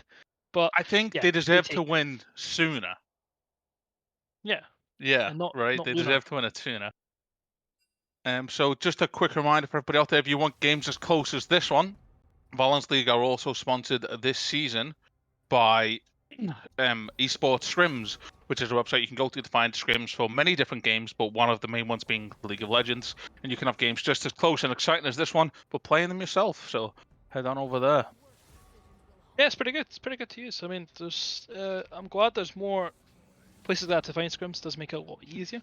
Yeah. And yeah, you get a lot more variety. But I mean, for now, we're going to see the two things out of the three so far that were a pain in the backside for Gallus Esports, which was the Trundle and the Morgana. Both of those are going to be taken away. I wonder if they just take the Sejuani again and think, right, okay, it was going to work, just not into Trundle. So let's take it again. This time we'll have a good matchup, maybe. I Yeah. don't really It's think also worth noting so, they but didn't have bans in game 1, so that is now that they've true got as them, well. yeah, we could see Karma. I love this. I think Karma can be played in 3 out of the 4 out of the 5 roles, sorry. I think she's one of the best champs in the game. She's a safe top laner. She has plenty of poke in bot lane. Her roaming potential from mid into at the top of bot is crazy too. And if you're an extra special jungler, then you can play her in jungle as well. For me, first pick in Karma Blue side is the thing that isn't done the most in Valence League. Yeah, it's really strong, but you've just got to know how to play around it exactly. Why picking Lee Sin though? I don't like this. I don't like this. I don't know what the options we have for jungle are from Troz, but if we see a Poppy coming out here, if we see a Thresh coming out here, if we see a Nautilus coming out here, which has been banned, but Leona maybe, I like, think it's just the pure strength of the champion itself. It is one of the strongest junglers right now, and I think, considering the performance from last game, I think they're just going to take it Ash again. regardless. I don't think they obviously do not care what can come in the other side. They're like, okay, we Yeah. take away Hecarim, fine, don't care. Hecarim's in, Zhao's gone. Right, what you could take now is you could play Viego, you could play something like Jarvan. We'll throw everything you got at us. But the Ashe again, also the Volibear actually, that was really strong. I think it is good again. I think it can do a lot into Lee Sin. Granted that Lee Sin doesn't have 7 kills early on, and moving forward, I'm interested to see what they're going to take now. Where the Karma's going to go. Karma is the plays that we've seen work, not just in the lane ganks, but around the map and generally in the big team fights, was these Volibear engages. So the fact that they're keeping that champion in the roster, in the lineup, that's a good choice from where I'm sitting. Yeah, and I thought they were going to go with this again. I think it worked. Yeah. Decently well towards the end. Obviously, the early laning phase was horrible. I think anybody would be able to died look to at the that, bind and then the overstep. But after the initial 03, the Xayah was fine. Yeah, so switching to Jhin. Jhin does work kind of well with Karma though. So because you can get the W off. I assume it's Karma top as well. But the Syndra coming through early, so I mean, he wants the priority on the pick. Otherwise, you would just never blind this champion, especially not against Volibear and what other potential you could come. You could go for something like a Veigar and just perma gank the mid lane and get priority through that. I think the pick potential is there once again, though, right? You've got the Ashe engage already. You've got the Syndra stun. You've got your Lee Sin follow up. I presume the other two champions, I'm pretty sure Stronger will be on something that has heavy CC to try and get on to this Jhin. And the Pyke being taken away, they just don't want to deal with any funny business. Any champions like Pyke, we'll see if it's going to be something more meta based or if it's Another still going to be. ban. I mean, how scary is Hooven's Tryndamere? Because I mean, Karma again isn't the champion that actually struggles against Tryndamere. You can't just wave clear if he dives you, stun him up and shield yourself and run away. If it is indeed going to be a Karma top. It's kind of like a worse version of Gragas in that sense.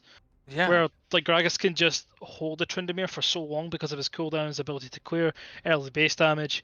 Karma's kind of the same. He's able to hold you there, root you with the W, wave clear, and I think for Grumpy in this top lane, we have to see a second damage from though if Grumpy is going to be on the Karma, because Jhin cannot solo carry. He can't. If we see 1 or 2 tanks coming out, which we likely will, Jhin doesn't kill tanks. That's not something that he has ever been proficient at. He never will be. His DPS is too low. He's the equivalent of an ADC assassin in that regard. You're gonna need some DPS. Yeah. What do you think that could look like from the mid lane? I mean, in the mid lane, I think I do still like Veigar. I think although it's not like consistent DPS, it's enough to start any fight, to pick off 2 champions you've got already that have got low CC through the Syndra and the Ashe. But then again, Nico's open too. Yeah, there is the opportunity to potentially could even flex that top and then put the Karma. I think it's good that they do have the flexibility. I think Drowned is going to go for something that potentially could.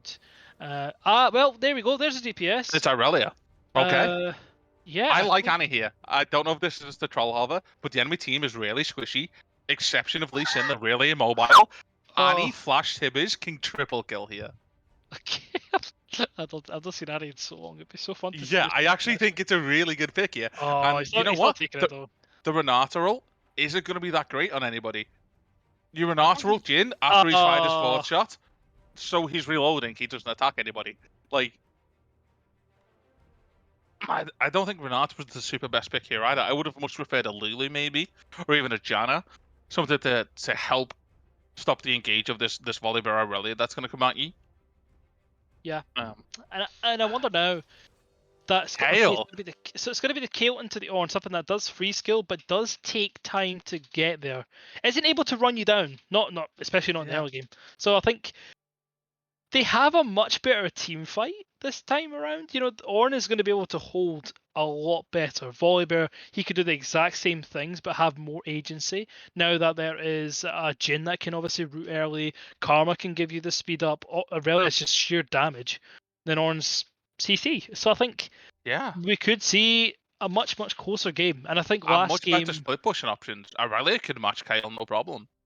Oh, I mean, yeah, definitely in the game. Yeah, I think Yeah, it, like it this is such a solo queue team coming out of Eclipse Lunar. Like I would expect to see this on the ladder. it's strange. Yeah, I think the bot lane is good CC together. I think it's very squishy, and I think early game it can be punished really hard Yeah. by the likes of a Volibear. So Yeah. mid lane, clearly, even though I don't think they potentially would have banned both Syndra and Ahri. So that maybe was the worry there. Thinking, okay, well, Yeah. I really want to have one of these prioritized now, so that I can run them early. But this matchup in mid, like you could be 3-4 kills up on Syndra, and yeah, on Syndra against Aurelia, and she'll still kill you. Okay, so She's one of those champs. It feels like even if she's like 1 in 5 and has one item, she just always has that kill threat because of how squishy you are. So if you could see one thing different this game coming out of Gallus Esports, what is it? I think early game respect. Early game respect. It's exactly Uh, what I was thinking. Play to you your know, comp, just yeah, relax for the first 10 minutes, yeah. and then It's the see how it key. goes. You know, they played really well when it came to the mid game. They were behind 10k, and they still made the game look even. Yeah. And you know, At times, yeah. Yeah. forced that TP end. So I mean, they did find areas where they could punish. You know, as soon as they killed the Trundle, they went for the dragon. They TP'd for it. They committed for it. That was a committed Yeah. call. So I think in terms of how much they will punish, we'll have to wait and find out unless they're forced to. Uh, Yeah. like a To me, situation where I they're that think far your behind. But yeah, Volibear showed its weight. It showed what it can do.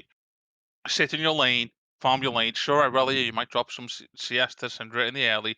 You farm like a king late game because Aurelia is like the easiest champ in the game to farm with. So don't worry about that.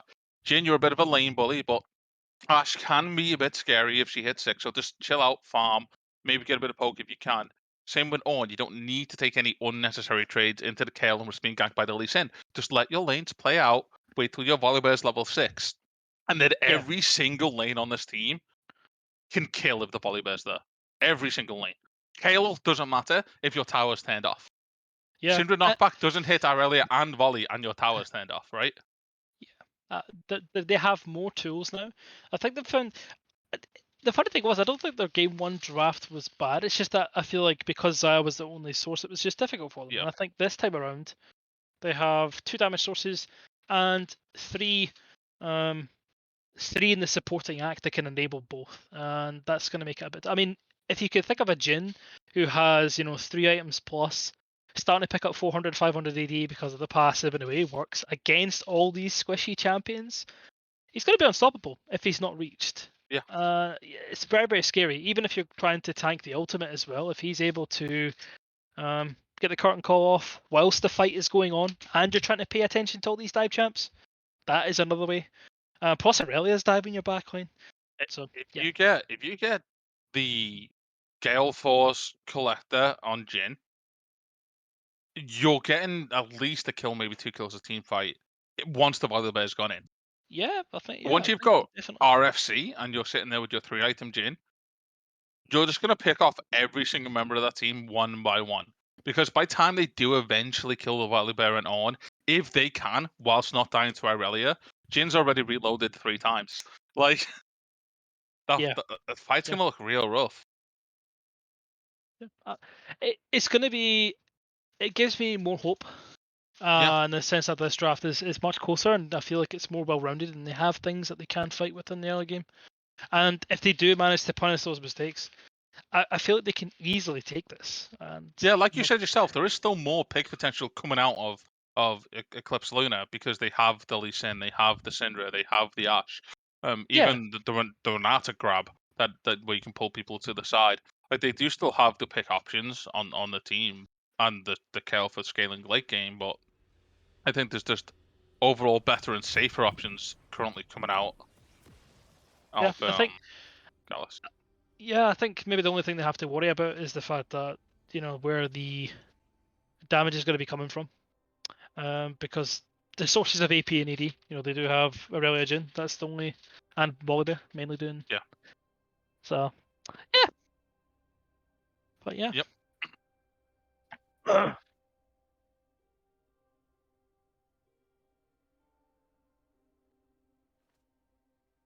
Perfect. And so I think we should see a standard 5-point out of both teams here. I wouldn't imagine we're going to see anything too spicy. Maybe if I'd like to see Karma throwing an ult Q somewhere for a little bit of ha ha ha in your face. I have 2 abilities at level 1, but Yeah. shouldn't really see anything too spicy coming out of either of these teams. Jin being all the way back. I mean, but he didn't put the ward down, so they could just walk in and he could get caught anyway. Like it's not like he's placed a ward and then he's ran back to that bush. So I think Yeah, definitely pay more respect. They are yeah. fanned out with this one though. They don't have the Morgana like they did in the last game. So yeah, we'll have to wait and see how the early game is going to play out. We do see the ignite coming through from Tunkus in the mid lane from there earlier. So that is also going to be a bit more of a kill threat rather than the Aurelia. Might feel a bit of a difference there going from Ivern to Aurelia. Kind I of think not running the TP on Irelia though as well. When you know the Syndra's probably going to be running TP and that the Kayle's going to be splitting and On could suffer into that, maybe it's an oversight. Like well, realistically, do you see yourself killing Syndra solo as Irelia anyway? yes, 100%. Oh god, yeah. Yeah, the city lands a stun, Syndra dies. Because the thing is as well, if you are able to land a stun, get the Q, the knockback comes through the ulti, and you're able to follow with the further 2 Qs plus the ignite, it's too much damage for Syndra to deal with. Yeah, your passive stacked at that point Um, as well. But you see both junglers starting red. I think in lane it can be a little bit more difficult because Syndra's got the safety of her tower. It's not as Yeah. bad, but in a side lane, I think it becomes a lot harder. We already seen early engage trying to come through. And It's a lot of Syndra will damage get though. the successful trade with the help of the tower, Oh, plus a Q coming through as well, and 3 to 4 autos. That was a touch aggressive, maybe, coming out yeah. of I mean, Tunkus. I think maybe wait till level 2 before or, you start. or at least stack up that passive a little bit, right? Like, Yeah, I mean, I know exactly what he wants to do. Of course, he wants to be aggressive and get in Syndra's face, but yeah, perhaps take a tower shot and 2/3 of your health bar. Not the best way to start the lane of phase. But then again, we do see uh, 0 deaths at the start of this game, so already a better start. And true. with the And it's boots and 4 pots, he's going to be able to sustain quite a long time in this lane of phase. yeah, we got a full clear coming out with a Volibear as well, so he does path up the top lane, suggesting that maybe they want to punish the Kayle early, and that's going to be the focus for the volley. We do see an aggressive trade coming through from Syndra, E to Q poke with the W follow up as well, and very easy trade to put Irelia down to 30% HP. Yeah, no, so it's a lot of damage, and I think that is exactly what he's going to be able to On do. trade coming in huge though, the Billow's Breath as well, but not quite to get the auto off for that one. And that's what he's going to be able to do though, is in this mid lane if he's not careful with the health. I mean, getting poked down again, Oh, landing Qs, landing W's Ws. too late. Sure, I mean, Syndra takes his tower shot, but Irelia, you can't stay here. One stun this and is- you die, and that E range is incredibly far from Syndra. yeah, I think he has to back, and he doesn't have the teleport as well, so it's going to hurt. It is very good early game pressure coming from Lycon on the Syndra. It is playing this very, very well. Knows the spacing so far. I'll see what the advantages will be. It looks like only down 3 CS at the moment, so not the worst it could be. I think the fact that Grumpy has a good lead on this lane so far is just might calm the nerves a little bit. Lisa It's in looking to last get in game. on the bot lane as well. He does at the same time look to punish this Kayle. Flash is available for all of the lanes about to be ganked though. Renata hits the root, will be able to drag. It's a double Nice stun stun. coming in as well. Jhin will eventually tried to walk out here. Respect Flash comes in, but a bit late, in my opinion. But Renata manages to just squeeze out as well. Yeah, they went on the different ignite of the targets. Karma, but That was the yeah. thing. I feel like if they went on the Yeah, same that's really target weird. there, you know, and maybe Yeah. they thought they could get both kills, but the fact that they're able to both burn their flash and get out, consider they start the same side of the map though. For Lee Yeah. to gank bot lane. Volibear not go for the dive yet. I think, you know, wants to deal with the camp first. This is going to be a lot of good damage down though. Once this wave gets shoved in, It's getting the wave in though. Another wave's already crashing, and Kale's not quite letting it just go in. Irelia's here as well though to make it a 3-man. And I think you've got to go for this. I think, you know, you've got this window now where Syndra's Kale's still gonna mid. leave. Oh, He stops the recall. Lee Sin's on the stun. way up, but Irelia goes for it. Like, sure, I'll tank the Tanking. tower. Very well played. Ooh, Very yeah, well played by Tonix too there. yeah, I think you have to do something there. I feel like, you know, with the gank coming through with the bot lane burning both summoners, he does still have both summoners available to him. So if a gank comes through again, he will be able to flash away. He does have TP to get back to lane. Won't miss too much farm. I think also that dive becomes a lot harder once Kale is 6 as well. So punishing the pre-6 Kale, very, very good. Kill goes onto Volibear. Okay. You'd like to potentially allocate resources Kale just onto TPing back to top lane as well to make sure you retain that experience, yes. Mid lane CS, you know, almost double. That's not something you see normally for Aurelia. Normally Aurelia is... That's what I was scared of, but the max range stun hits, the Q comes through, but Lee Sin's there to cover the Syndra off, just in time as well. How does Syndra keep knowing when his lanes will need him? Because Syndra wasn't in a position of needing to be saved here until she needed to be saved, and Syndra was there. Volibear, though, for the counter gank, the stun comes through, the E will miss because of the ward hop, and Lee Sin walks away pretty much scot-free on this one. Sweeper will come through to clear the ward, but ult comes through and immediately removes her all here from the map. A little bit of disrespect coming through, the Billow's Breath getting the ult attack onto Kale as well, so still surviving the punishment. Cole being bought, though, so not too concerned about being killed a lot by this one, I guess. Yeah, and that's a little bit odd there. Thinking, you know, you can walk up to Syndra, who does have... does have an on-click?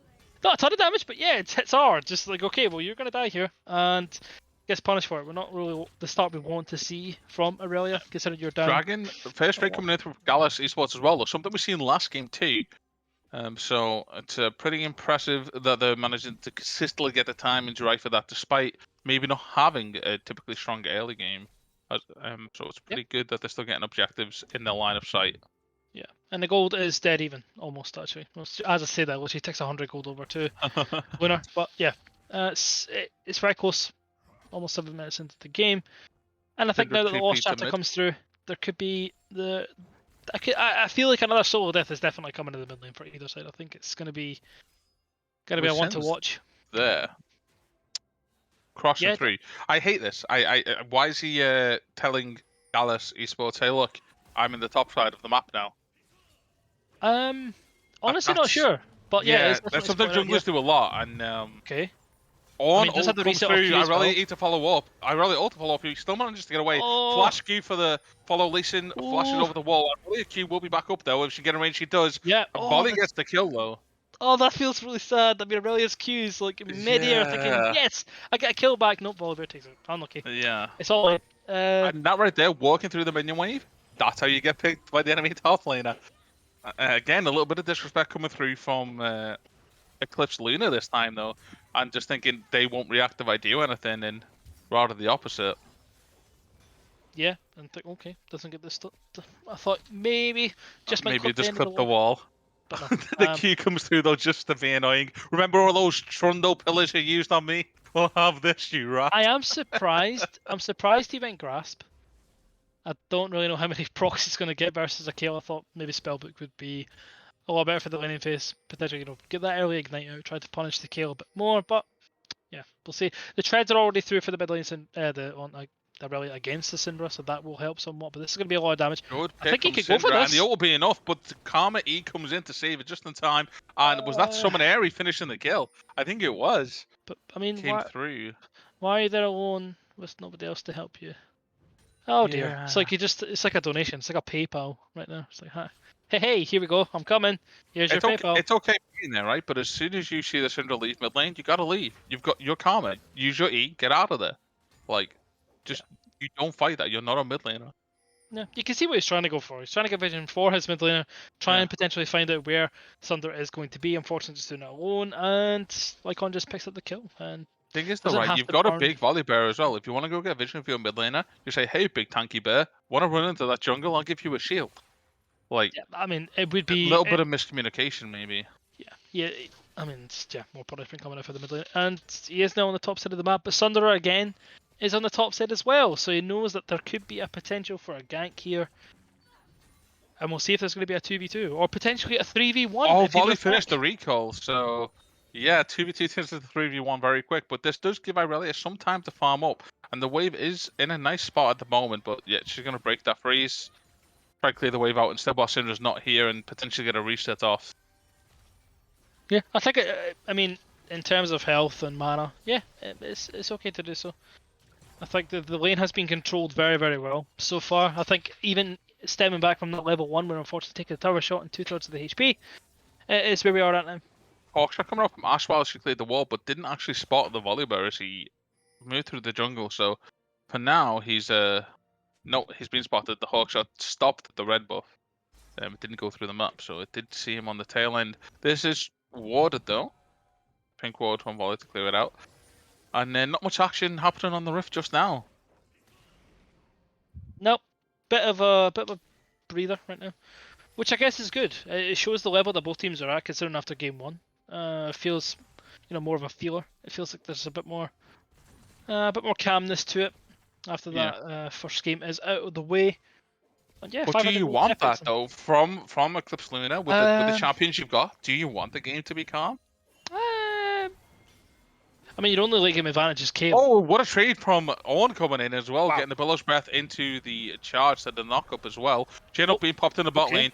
Renata's pretty low. Lee Sin uses his ult to keep the Irelia out of the fight temporarily, but Karma W keeps him in place. He will ward up to the Ashe to get away. The Ignite is on him as well. Irelia ult comes through. Doesn't have the mana to get the full Q resets, and Renata ult misses everyone. Irelia gets the Lee Sin. Ashe is traded back, but Jhin then gets the Ashe as well. Volibear is here. Tears to throw it off and gets the kill on Renata. So double kill over to Jhin, and it's 3 for 1 on the day.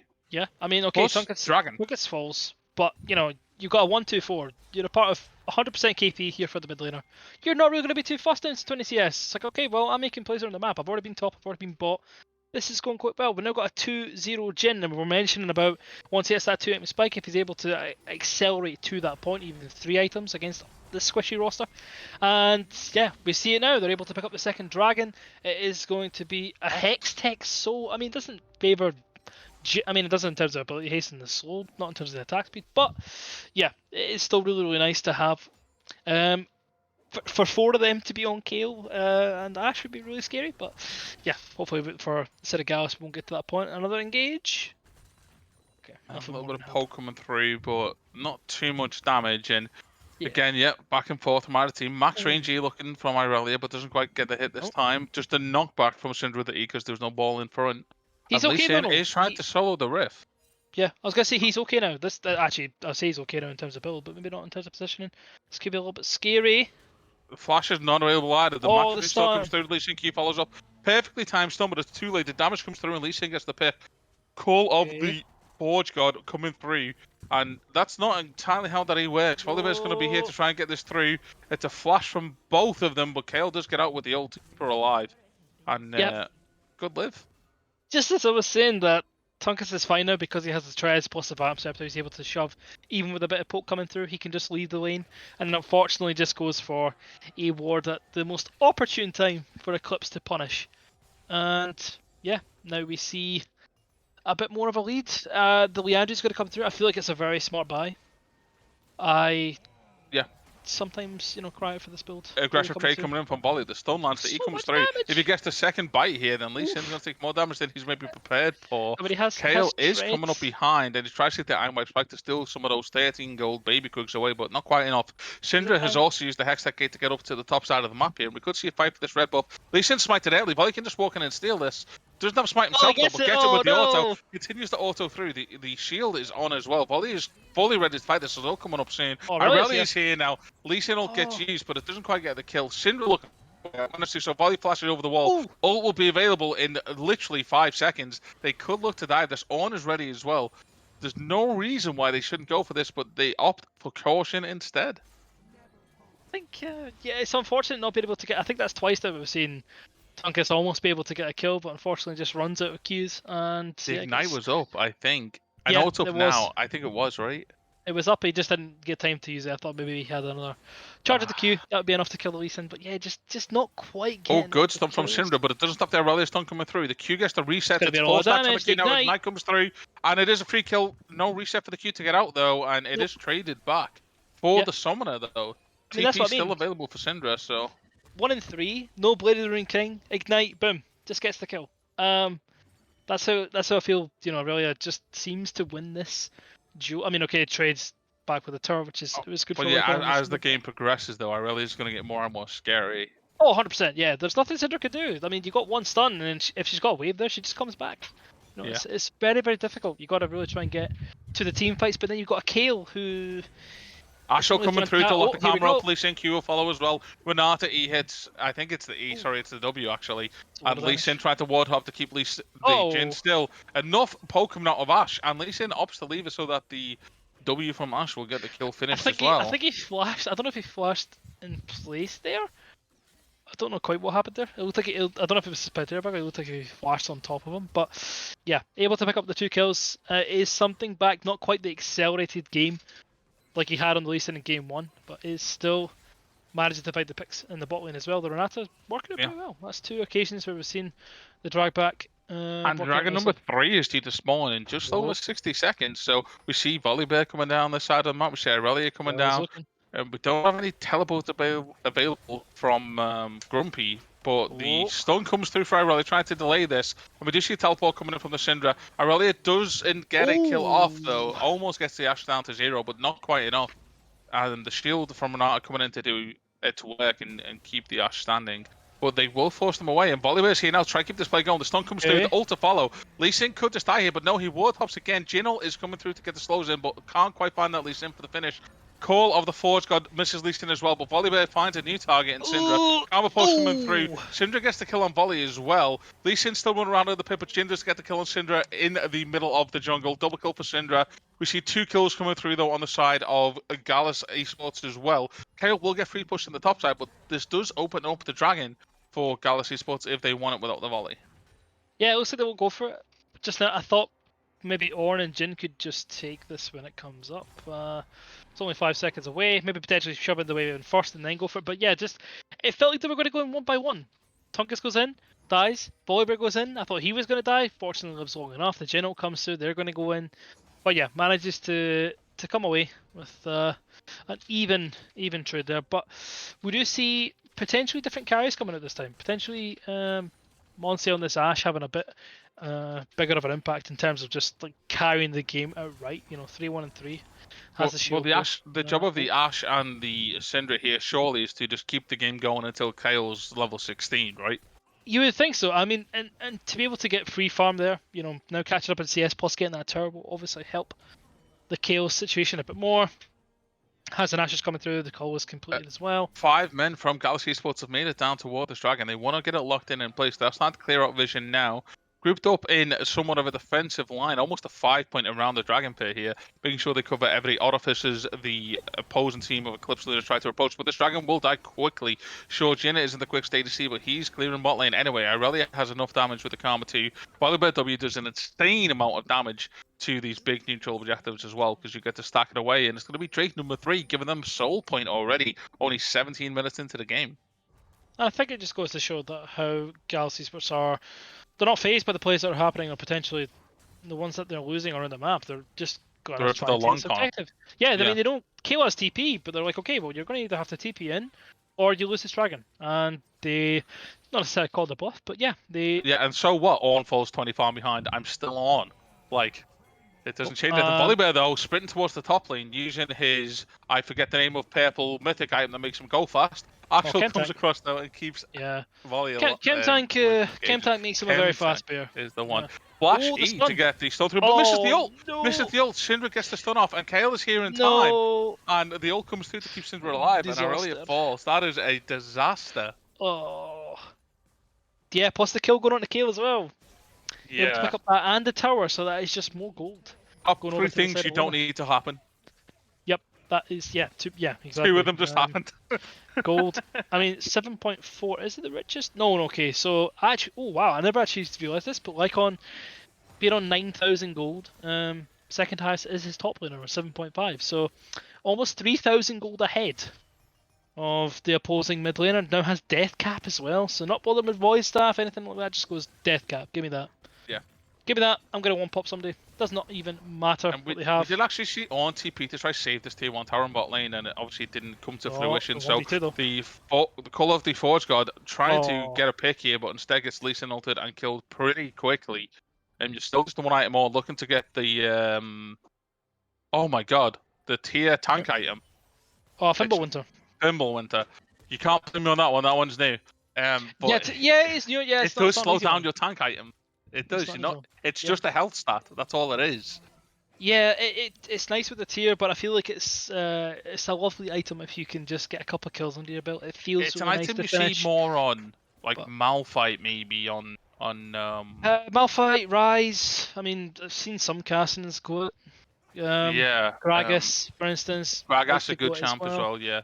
Like champ, maybe even Sejuani top that we've seen in game 1. I would have liked to see the Fimbulwinter there. That's true. Yeah, that could have been. But, but on the on, it just doesn't feel necessary. I think is the word. I mean, a Frozen Heart would be really nice. I think if you are against the Kayle and also in the backline potentially at any point in these fights in the future, if you're on top of Kayle or Ashe, you are slowing that attack speed. Frozen Heart is a very nice item. Here's the free farm coming through for Irelia. Oh, Q last hit. She's one of the most therapeutic champions to farm with, I think. I think Sivir's up there as well.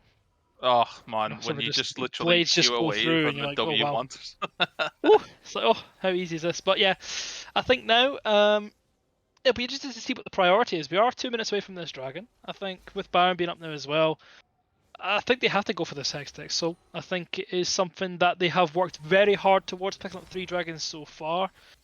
And I think even if Syndra has this lead, they have tools to pick her off. You know, they have the dive. They are able to speed up through the Karma. They're able to dive onto the backlane. The Jhin can follow with the Curtain Call. And we'll see if they do so. We'll see how they execute the next fight. I think for Syndra this game, not quite as tanky as he would like to be, even with something like a Death Dance coming through against Triple AD. He is going to pick up the pieces, but doesn't quite have it enough yet. I'd like to see Guardian Angel come out with the Lee Sin, honestly. I think third item GA gives you the armor into the AD. It lets you get right into the fight, and it's time they have to wait for you to spawn again. The Jhin can't ignore you. He has 2 items though. You did point out, the Gale Force plus the Collector coming through. But important to note, Lycon does have the stopwatch as well. So we'll have that ability. If everything is thrown onto the backline, we'll be able to stop watching and be like, okay, well now we can re-engage, and now we can win any fight we want. Kayle pushing the right side of the map in terms of... This is the same as game 1 though. Like there's a 3k gold lane in favor of Eclipse Lunar. 3 and not 10. Yeah, it's only 3, but it just doesn't feel like it though. The actual miss, but the Syndra ult hits, and they do fully commit to killing that Karma, who again just had no business being there. In fact, well, I think Karma had every business being there, but Volibear went. He was like, I'm gonna kill wolves and then I'll come down to dragon. That's the order I'm doing things. And again, a little bit of a miscommunication, which you can't really afford in situations like this, where this dragon is really important to the survival of your team's win conditions, and maybe the survival of your team staying in the Valence League this split. Yeah, and I mean, I think it's just a bit of an oopsie, right? You know, prioritizing vision 30 seconds before a dragon is very, very crucial. Just maybe a lapse in judgment there, just forgetting for a second, and they get rightfully punished for it. They get the Syndra stun coming through, and it's a lot of damage. Able to pick up that dragon, and you do not want this team stacking 4 dragons. That is for sure. I don't like the Irelia sitting here achieving nothing, sitting on wards. Jhin sitting mid. From this point on, they should have went, okay, we've lost it. Let's go set up our vision on Baron, because what's going to happen instead? Oh, Eclipse Lunar are going to head to the top side of the map for this Volibear and then go straight to Baron if they get the pick. This is risky. This is 4 versus 2 right now. They found a hole though, and they get the Syndra knocker from the on as well. Billow's Breath will come through, but it doesn't actually hit. Stopwatch comes through, but Jinult's ready and is firing up. If he holds the 4 shots, she is alive, but with the Renata passive on her, it's not enough. Not enough? This could be Baron. There's a lot of deaths falling on this side. Renata's down, Syndra's down. Volibear's chasing Lee Sin, but he wall taps over the wall into the Krug pit to get out alive. Ashe just says, nope, flash heal, I'm out of here. And that's 2 dead.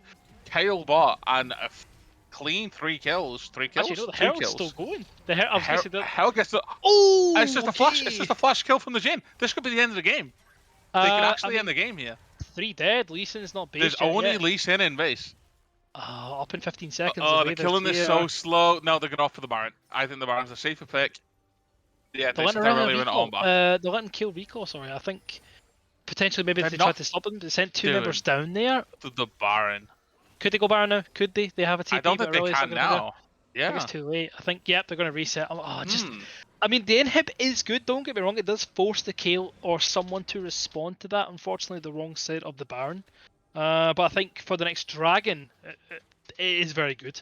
Which is what they will be playing in what's the inhib cooldown? 5 minutes? Yeah, so they've got a minute to play with. It's going to be 3 waves, really. We'll see. It's going to be tricky. They got a minute to play with. I think, from a point of view of Gallus, I think that is something that needed to be done in terms of just slowing the game down once again. You know, it is only maybe you're right there. Yeah, how much do they physically get with Baron? Can they siege? Maybe not too much. Oh, not a face check again. That's another face check. But the Q misses and hits Jhin, and they have to back out. Oh, W follows through. Lee Sin's locked up a little bit here, but can Drown just please talk to Trolls and just be like, come with me into looking the to engage on the Kayle, and we'll come through, but a TP coming from Syndra behind, and both teams looking to collapse on this one. We're going to see a full party. Syndra manages to live, gets a bunch of damage out. The Ashot whiffs and misses, doesn't hit a single person on the map, and a lot of teams are grouping together now. Lee Sin is a bit overextended, hits the Q, but will definitely not follow up on that one. That's too big ego even for me. Blue is taken away, and that's going to be the only punish on this side, but that's basically a TP for nothing.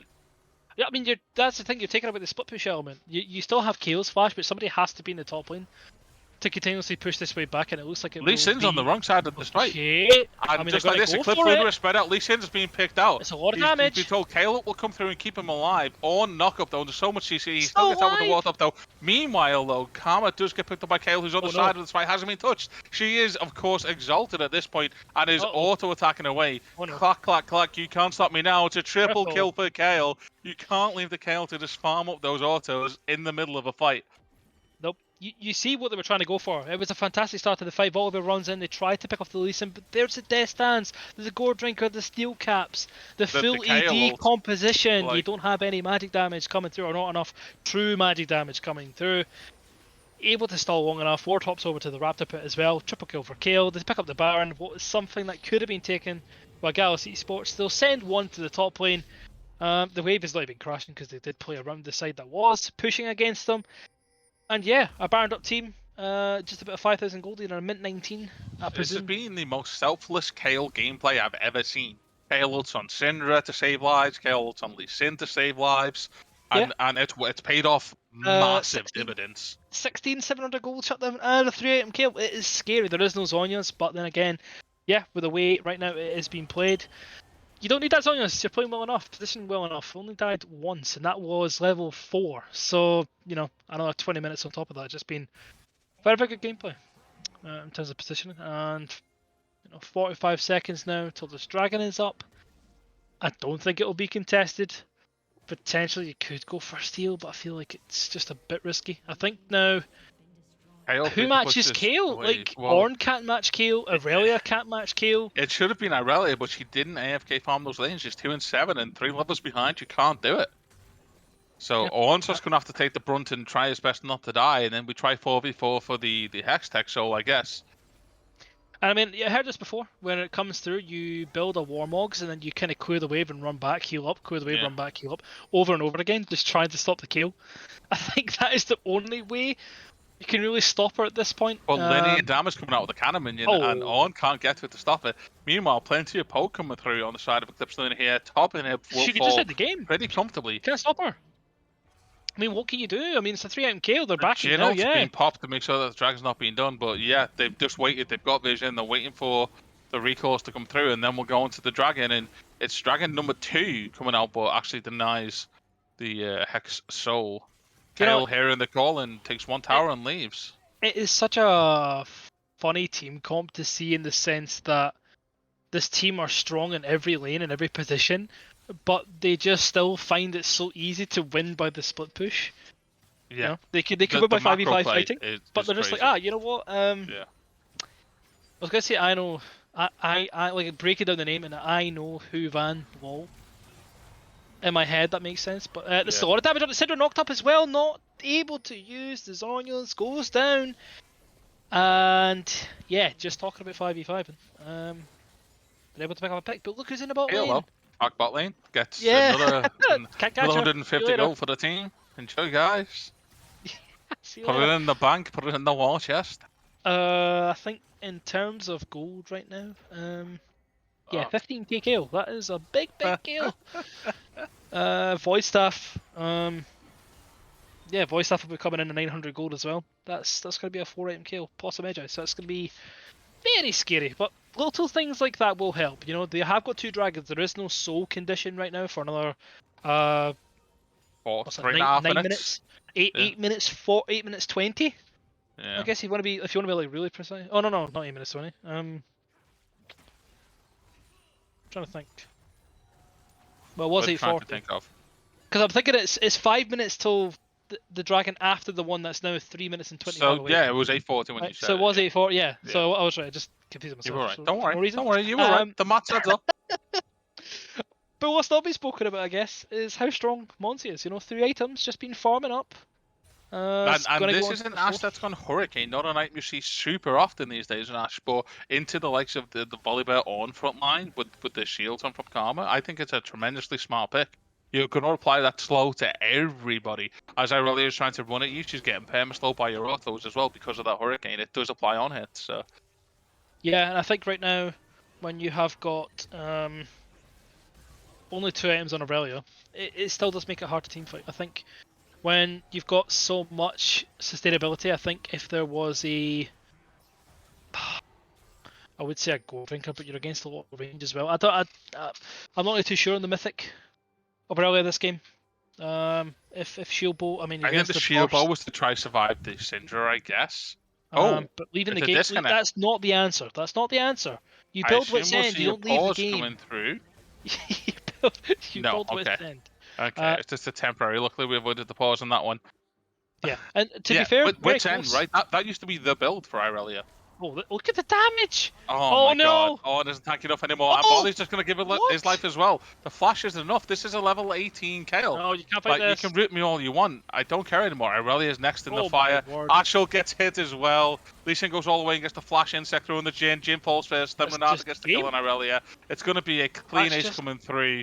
And it will be 2-0 going over to the side. I mean, both games end just Lunar. Just doing nothing through the top laner. Like, well played, you know. This was really well played. I like the adjustments to the early game from Gallus to realize, hang on, we need to slow things down a bit. They've done that really well. But when things started getting a little bit out of contention, out of their hands a little, they didn't really know what to do in regards to how do we deal with the Kale? How do we punish individuals on the team? And there's just a bit of miscommunication, I think, as the game progressed. Yeah. I mean, there's not much more to say. Just really good play. I think you know, when you're looking at it from the point of view of Gallus, they are trying to get stuff going. But yeah, sadly not enough on the day. Just far too strong in the end. You know, we've seen the kill just get far too big. Yeah. I believe we are going to have an interview lined up with the winning roster. I was going to say, yeah, I've seen quite a few of them in there. I'm thinking, I've seen the entire team in there, but no, it's just going to be it's going to be the ADC in Monty and also the jungler Sundra will be coming to join us as well. Congratulations, guys! 2-0 against a 6-1 team. How did that feel? That was very good. Not gonna lie, pretty easy. It was alright. It wasn't the hardest game we played. Game 1 was Sundra. Game 1, Lee Sin, 7-0. I've been there, man. How did that feel? That feels like you can take on anybody, right? Well, I kind of just felt that, but I got there because I stole every kill from my teammates and then I griffed.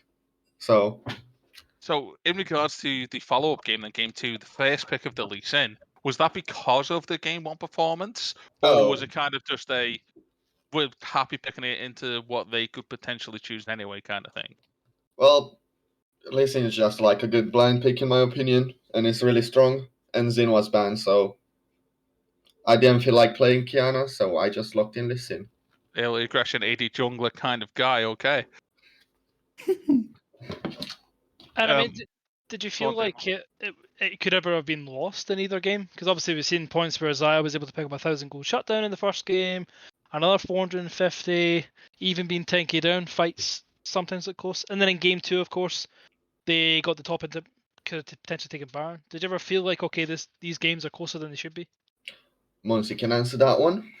I mean, I don't really think there was a point where we lose game 1. Because obviously they win team fights, right? They have like big team fight comp, but we like just play around split push. And then Lars can just 1v1 whatever. And we have the tools to slow them down as well, to make sure that Lars pushes faster. So I The don't split think push it was starting to fall apart as we got further into the game 1. Whose call was it to kind of dance around the dragon and let the Trundle TV to win the game? Was that like a group decision, or was that kind of your top laner going, okay, guys, I've got this? Yeah, I mean, it's just mostly from like Lars's perspective, whether he can push or not. So then if he can't push, then we just fall back. But I think like it's like a group decision before the game even started. We knew what we were going to go for. So Okay. DMO, anything else you'd like to ask the I mean- 2-0 undefeated Eclipse Lunar? I was just going to say, moving forward in playoffs now, I can't remember off the top of the head who you might be playing next. But is there any team that you're looking out for? I mean, with that performance, obviously you feel really confident, right? But is there anybody you're thinking? So it's going to be Ronan Myra. Anything you're kind of thinking this could be potentially be a tougher opponent, plus in a best of 5, it could be something different for you? Well, it'll be either Prime Nebula or Ronin Myra, right? What's the score for them right now? Yeah, I'm just having a look on. I'll check it tournament. now. Oh, they lost. Yeah, Myra so won. Ronan Myra won 2-0. Yeah. So I'm just thinking, are you now? Both 2-0s. Ooh. Yeah, I mean. Yeah, I mean. Yeah, I mean, I'm definitely excited to play against Ronan because I've played with Typo before on the same team. Okay, so I'm maybe really a little excited. bit of a friendly rivalry going on there between the Yeah. two of you. Yeah, for sure. Okay. And Ash is a champion that you picked really early in these drafts as well, and not really one of the thought of top 3 ADCs that get picked right now. Is that just a comfort thing as well, or was it just to kind of tie in with the team comps of we want a really good pick potential in Ash?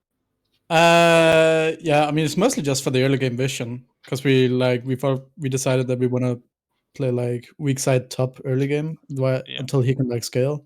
So it's mostly just to keep Lars safe. But yeah, it's also like yeah, and it's also just a big comfort pick for me. I've played her a lot. It helped as well because your Hulk shots were coming out all the time and spotting the Volibear multiple occasions, which allowed your jungler then Sundra to basically invade on this Lee Sin and go, okay, well Wally's not here, I can do whatever I want elsewhere on the map. Yeah, exactly. Okay, well, DMO, unless there's anything else for you to add. No, just well played to you guys. Yeah, well done, guys. Do you want to give a last shout out to anybody before you guys head out? I'm gonna give my usual shout outs to my team, and then to my coach Ruben, and then to Chris from Eclipse Solar. That's it. I'm gonna give a big shout out to Only Stronger. And maybe Stronger. Stronger, the only player in this game who I know by name. He's my eagle. Okay. Well, thank you guys for putting on a fantastic show and some great teamwork throughout the 2 games. So thank you for that. And I'm excited to see you guys progress into the winners final. Cheers. For us, though, on Valence League Stream 1, that'll be us for today. Big thanks, of course, to all the players on both teams. Everybody tuned in to watch DMO, one of the best colour casters that we have available for talent here in the Valence League, and of course to our broadcaster Gekno as well. So that'll be us for now. But thank you again to everybody, and we'll